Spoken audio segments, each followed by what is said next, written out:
Hey guys, Inger is back, and this week it's action-packed. First up, we look at the McLaren 650S Spider, an awesome car all the way from Great Britain. Then we take a look at a couple of really cool cameras for you to turn from amateur to pro in the world of videography. And finally, we take a look at Ducati's latest baby, the Scrambler. Enjoy.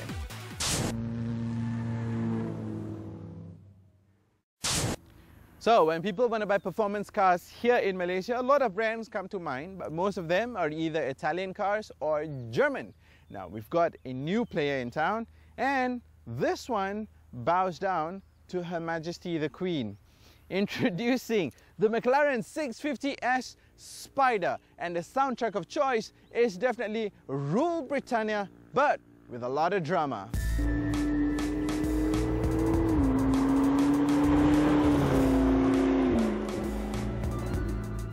Now, if you've been following the work of McLaren, especially post the legendary F1 era, you will realize that this small company has been producing some interesting cars of late, and the two most noticeable ones would be the MP412C as well as the P1. Now, this car is sort of like a hybrid of the two, and you'd be not far off the line if you thought that, wait a minute, this face looks a little bit like the P1 because it is inspired by that great hypercar. But it's not all about looks, it's also about what it does. Because you see this gaping hole on either side of the nose, this actually provides the cooling needed for the intercoolers in there. This car comes with a 3.8 litre twin turbo V8, and it's going to need as much ice as possible. So this is why the intercoolers are placed low and up front to get as much cooling as possible. These beautiful headlamps are not just only beautiful, and yes, it is the signature McLaren boomerang, but it's also very, very high tech. It's got all LED in there. This construction is great to look at, but it also works really, really well. And then the entire profile, or rather the profile of the nose of the car, is done in such a way that it provides the best aerodynamics, because this car is as much about the drive as it is about the science. Then we move on to the side. It's my heyday, the prime time rock. You gotta ask permission if you want to shine. So you can go and buy a car. Science. It's only when you have a great understanding of science and the science of wind, science of nature, can you really derive knowledge from those areas and apply it to a car just to give it great performance. If you look at it from this angle here, along with the beautifully crafted side mirror holder here, this is supposed to remind you of a manta ray in full flight once again. Very elegant, but also very functional, because these wings, along with the slats on the wings here, directs air to this small inlet over here that provides the cooling for the engine. And then the car profile is low and purposeful, but also you've got big gaping gaps over here, like this one on the side that provides the cooling again for the radiators on either side of the car. And then we take a look at the wheels. Now, the wheels are just simply spectacular because it shows you one thing. Up front, you get 19-inch wheels, and at the back, you get 20s. These rims are the lighter weight stuff. They're about 4 kilograms lighter a piece compared to the stock ones. Yes, they are cost options, but they look and feel great. But the more important thing is the stuff that it shows inside, because you can see that carbon ceramic brakes are standard. That is to show that on the 650S, you don't have to pay extra to get the good stuff, because the good stuff comes to you just as is. And then the good stuff continues right at the back.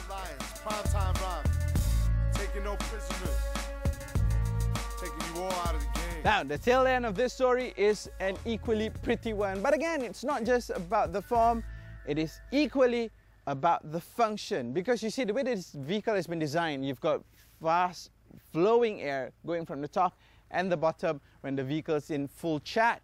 The exhaust has been positioned here so as to ensure that the hot exhaust fumes are also traveling in a straight line out along, or rather sandwiched between the cooler air from the top and the bottom, thus giving this car extra efficient aerodynamics. It's going out in a straight way. Plus, of course, because it looks good lah. It's a clean, simple design. Looking at this tail here, this spoiler does not only deploy under hard braking, it also comes up when there is a need for extra downforce at the back, so it goes up. This is to ensure that the car is not as tail happy as so much that you can't control it. So you are the master of the car. But when you're talking about downforce, the main contributor of that is this clever design of a diffuser over here. This diffuser cleans up the flow of the air at the bottom, thus giving it a sticky effect. On the road, this car at full chat sticks to the road like glue. But all this drama, it is about how the driver feels inside. And to get inside, it's all about the drama.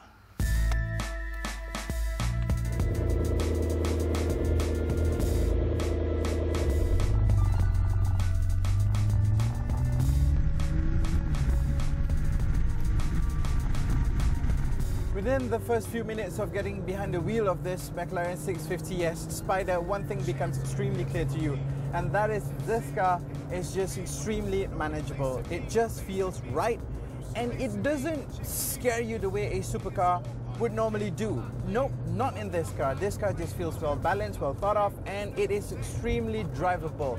The balance of the car is great, the shifting is just on point, the steering, the ride and the handling is just so...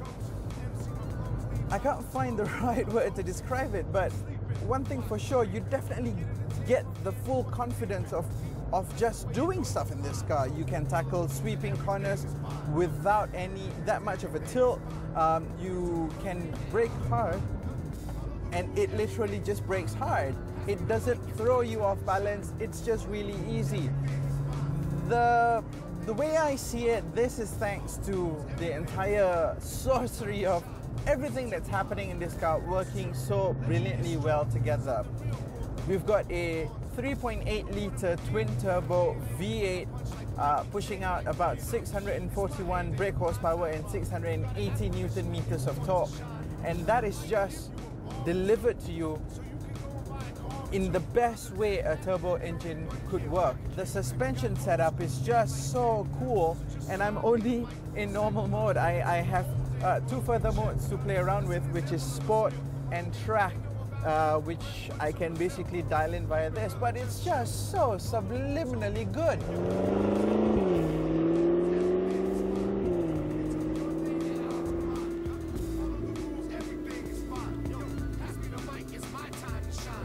The damping of the suspension is just ever so perfect. You don't feel crashy. I mean, it's hard, but you don't feel like you're crashing around that much. I'm driving on a road with a lot of gravel, as you can hear from the clack, clack, clack on the wheel arches. The semi-slicks ensure that the grip is there. The diffuser and the tail is working to ensure that downforce is keeping the car where it needs to be.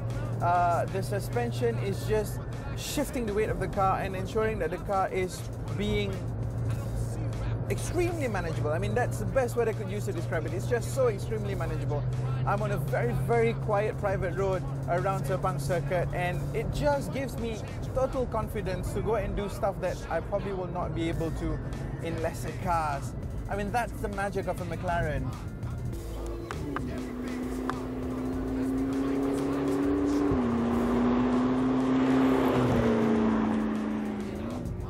It's easy to drive also in the sense that the top of the wheel arches on either side of my view here tells me where exactly the middle of the tires are.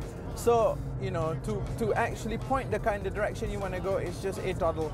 And the fact that the steering actually works really well and just goes exactly where you want it to go is just brilliant. The electronics of the car ensures that, you know, you don't get so much understeer or oversteer. Yes, understeer do come in a little bit when you do push it a little bit hard, but it's nothing that you cannot come back into control very quickly. In next to no time, you're up to 110 kilometers an hour. It only takes, you know, a smidgen of a second to actually bring the car up to speed, and it's just wow. All this with the comfort of a car that is just, it's just so comfortable, seriously.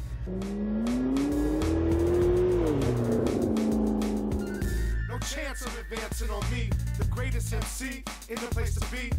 No replacing me or facing me. Producers lacing me, chicks tasting me. And it's all part of the game. I'm not lame. Why the hell would I complain? Great Britain makes great cars, and that goes without saying. But it just so happened that, well, it's not immediately known for making great sports cars and hypercars. However, the Brits did set the tone some 20 years back with the McLaren F1, and this car just goes to show that the apple does not fall far away from the tree, because this car really is a legitimate contender when put in a race against the likes of Ferraris, Lamborghinis and Porsche, because the McLaren 650S is a fantastic sports car. And with the Spider, it just goes to show that you can have all the great performance that a sports car has, but still enjoy the wind in your hair.